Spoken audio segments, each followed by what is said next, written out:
India और China के border पे इस समय जो टेंशन चल रहा है, इसे लेकर इंडियन गवर्नमेंट ने बहुत बड़ा फैसला लिया है। 29 जून को भारत सरकार ने टिकटॉक और 59 चाइनीज ऐप को बैन करने का ऐलान किया है। अब जितने भी टेलीकॉम कंपनियां हैं, वे अब इस सभी चाइनीज ऐप को चलने नहीं देंगी और इसे सभी प्लेटफॉर्म से हटा दिया जाएगा। इसे अब भारत सरकार के ऐलान के बाद ही गूगल प्ले स्टोर और एप्पल से टिकटॉक को रिमूव कर दिया गया। लिहाजा जिन लोगों के फोन में टिकटॉक ऐप नहीं है, वो इसे डाउनलोड नहीं कर सकते और जिसके मोबाइल में ये ऐप इंस्टॉल है, वो अब इसे अनइंस्टॉल कर दें, क्योंकि जिन लोगों के मोबाइल में ये ऐप इंस्टॉल है, वो अब इसका यूज नहीं कर पाएंगे। अगर आप इसे यूज करते हैं तो आपका जो भी ऐप है उसे रिमूव कर दिया जाएगा, ब्लॉक कर दिया जाएगा। अगर देखा जाए तो ये एक तरह से कंप्लीट बैन है और वो इसलिए है, हमारी प्राइवेसी सिक्योरिटी के लिए ही इतना बड़ा एक्शन लिया गया है, क्योंकि चाइनीज ऐप हमारे डाटा को चुराती थी और उसका मिस यूज करती थी। इसलिए भारत में अब कोई भी टिकटॉक ऐप का यूज नहीं कर सकता, क्योंकि गवर्नमेंट ऑफ इंडिया ने इसे फाइनली ऑफिशियली बैन कर दिया है। सिर्फ टिकटॉक ही नहीं, बल्कि टिकटॉक के अलावा 59 चाइनीज ऐप को भारत में बैन कर दिया गया, जिसमें कुछ ऐप इंडिया में बहुत ही ज्यादा पॉपुलर थे, जिसे लगभग सभी लोग यूज करते थे। इसमें सबसे ज्यादा लोकप्रिय ऐप जो था वो टिकटॉक था। टिकटॉक को भी बैन कर दिया गया। इसके अलावा शेयरिट, जो काफी लोगों का लोकप्रिय था, जिसे लगभग सभी लोग यूज करते थे, इसके अलावा 59 चाइनीज ऐप को बैन कर दिया गया, जिसका लिस्ट आप देख सकते हैं कि इसमें कौन कौन सा चाइनीज ऐप है जिसे भारत गवर्नमेंट ने बैन कर दिया, जिसमें TikTok, SHAREit, UC browser, Helo, Likee, Club Factory, Mi Community और ऐसे ही 59 ऐप हैं, जिसका लिस्ट आप यहाँ पे देख सकते हैं। अब बात करते हैं कि क्या पबजी भी बैन होगी। तो इस ऐप की लिस्ट में पबजी शामिल नहीं है, क्योंकि पबजी चाइनीज ऐप नहीं है। ये एक कोरियन ऐप है, इसलिए पबजी को बैन नहीं किया गया है। सो फ्रेंड्स, ये तो पबजी गेमर के लिए बहुत ही खुशी की बात है। अब बात करते हैं टिकटॉक स्टार की।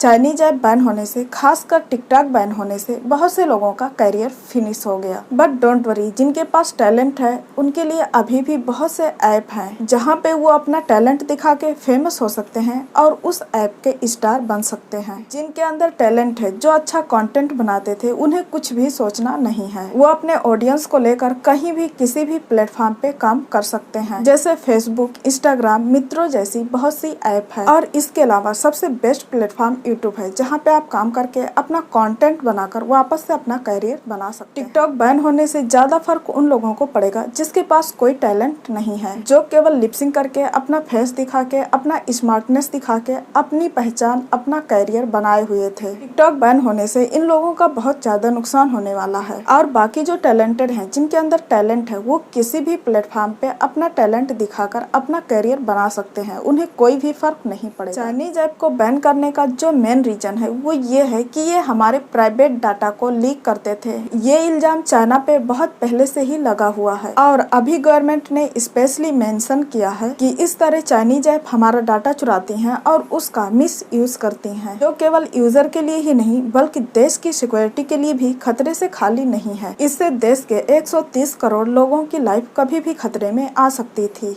तो भारत गवर्नमेंट ने ये बहुत ही अच्छा डिसीजन लिया है चाइनीज ऐप को बैन करके, जो कि बहुत पहले ही कर देना चाहिए था। अब बात करते हैं भारत में चाइनीज ऐप बैन करने से चाइना पे क्या फर्क पड़ेगा। तो चाइना पे कोई फर्क नहीं पड़ना चाहिए, क्योंकि चाइना भी तो दूसरे देशों के ऐप को बैन करने में एक्सपर्ट है। वो भी दूसरे देश के ऐप को चाइना में बैन किया हुआ है। आप लोगों की जानकारी के लिए बता दूं कि चाइना में गूगल, फेसबुक जैसी बड़ी बड़ी वेबसाइट बैन है। चाइना दूसरे देश के ऐप का यूज नहीं करती, वो अपना सब कुछ खुद का यूज करती है। तो फ्रेंड्स, चाइनीज ऐप बैन करने का भारत सरकार ने बहुत अच्छा डिसीजन लिया है और वे भारत की सुरक्षा और भारत के लोगों के डाटा और प्राइवेसी सिक्योरिटी के लिए ही इंडियन गवर्नमेंट ने 59 चाइनीज मोबाइल ऐप को फाइनली बैन कर दिया है। तो फ्रेंड्स, इस बारे में आपकी क्या राय है, हमें कमेंट में जरूर बताइए। और अगर आपने अभी तक मेरे चैनल को सब्सक्राइब नहीं किया है तो सब्सक्राइब करें, बेल आइकन दबा के ऑल पे क्लिक कर लें। इसी से आपको हर वीडियो का नोटिफिकेशन मिलेगा।